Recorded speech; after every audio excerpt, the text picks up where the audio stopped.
Vă salut, bine ați revenit la APB Service.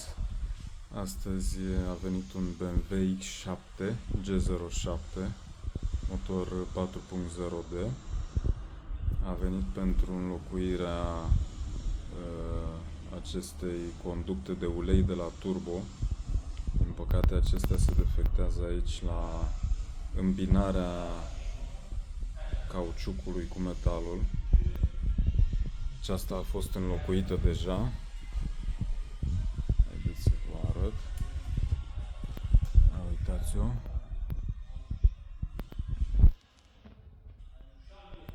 Este pe partea cu evacuarea. Acolo se montează, are traseul de ulei pe partea de evacuare. Vine aici jos, apoi se duce în colțul de acolo. Exact acolo.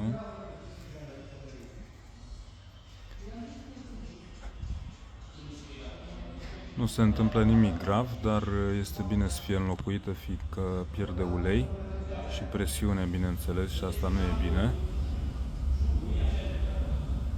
Așadar, dacă aveți această problemă, înlocuiți-o, nu este foarte complicat. Vă așteptăm la APB Service.